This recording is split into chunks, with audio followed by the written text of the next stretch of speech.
Yay! Nandito pala kami sa Bondi Beach, Bondi Icebergs. So first time ko to na makapunta dito sa Bondi. Si China ilang beses na siya nakapunta dito. So let's go, maligo tayo guys. Merong entrance fee dito na $10 kung maligo. And additional $5 kung gusto nyo mag-rent ng towels. Ayun. So ito yung pinaka famous na Bondi Iceberg. But I think close yung isang pool kasi madumi. Bayad muna kami. So bayad muna tayo dito. So magko-close na ng 5 guys. And 4:40 na. Kasi kailangan daw nilang linisin yung pool kasi madumi. Ha? Ikaw gusto ka maligo? So yun guys, hindi kami natuloy sa pool. Napalaw guys, napalaw. Mag-close na sila within 20 minutes. So sayang yung bayad, no? Or usually, matagal sila mag-close. Dapat sana 6 pero madumi na yung pool kasi ang lakas ng alon. So dito na kami sa dagat maligo. Ready pa naman si Manang.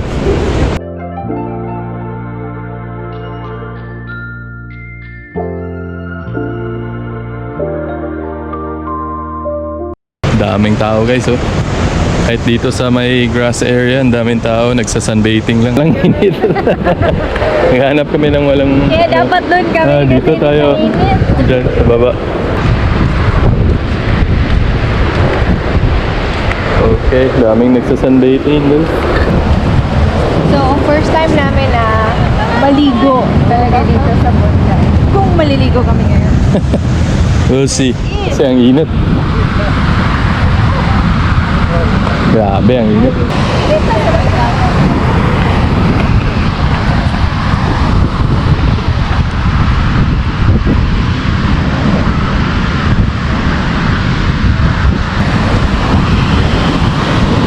Actually, dito sa Australia, once lang talaga kami naligo ng dagat dito sa Forster. Kasi may pool, rock pool din. Ganda Ayaw ng kong view. maligo ng ganito, baka may shark. So, tignan natin guys. Meron silang dito, warning kasi ang lakas ng waves. So, dangerous current. Ayan, oh. Oh, ang lakas ng alon guys. Oh, wow. Lagi kami pupunta dito sa mga beach area, pero never to ligo. Gusto ko yung balod eh. Adlaw kayo eh. Ito.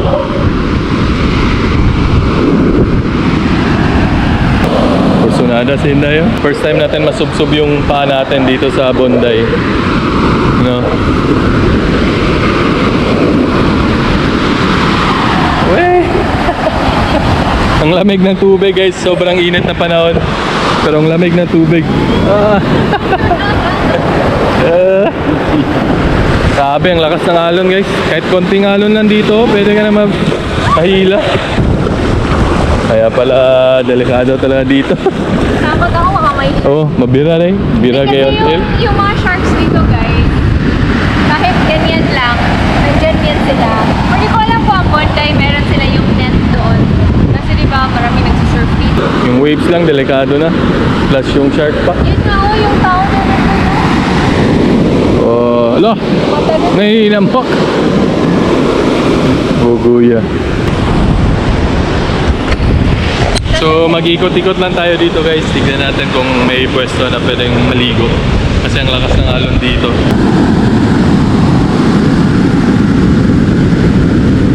So, ito na yung guys. Ito yung Bondi Beach yung nakikita nyo sa TV, yung Bondi Rescue. So, hindi ko alam kung saan yung station nila. Oh, yun. Yung may lifeguard, oh. Meron na sila yung parang cabin. Yan, oh. Yun na yun. Oh, yun na. Yung main. Oo, yung main pala. Sabi yan guys, ang daming mga models dito dahil. Ha? Pantay dahil, jellyfish na. And dito pa naman sa Australia guys, ang daming mga box jellyfish na sobrang maliliit. And napakadelikado. So gaya nito.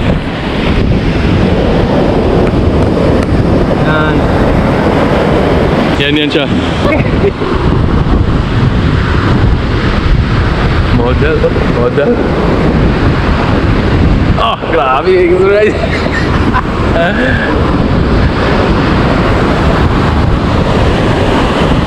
Aming pan yun. Grabe. Ang init. And yung buhangin nila sobrang pino. No? Para sa Boracay. Wala yun. Meron. Dito may nagpaklay-paklay. Dagan kay jellyfish na bantay. So, ang dami ding mga photographers dito kasi meron ding nagsusurfing. Ang lakas pa ng hangin. Ang daming nagsusurfing guys. Hindi na siya makita kasi sobrang layo. Pero ang dami oh. Kala namin walang tao doon. Doong bandang doon. Tingnan si Lolo guys oh. Ah, naka-bikini. So, mas lalong ayaw na ni vlogger itong paligo. Meron kasing bata na jellyfish. So, na-sting siya ng jellyfish. Ay, umiyak na bata doon. Maliligo na sana si vlogger doon. Parang change ang kanyang mind. Kaya guys, that's the reason why na gusto namin maligo sa mga rock pool lang. Delikado kasi dito. Ang daming mga mananap. So, balik na kami sa kotse. Balik na kami dun sa kung saan kami nagstay. So, next time na lang.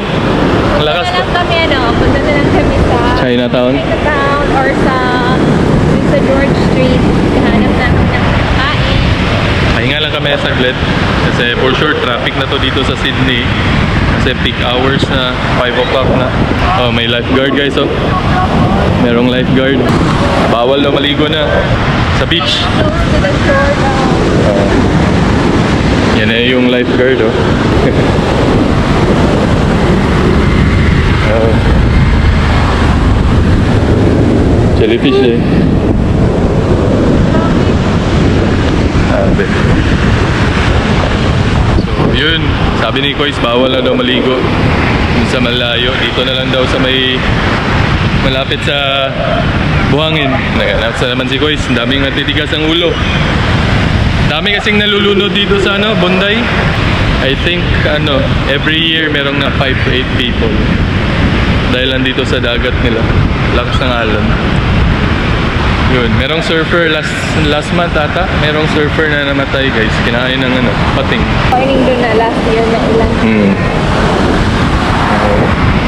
Lakas kasi ng dito eh. Mga waves.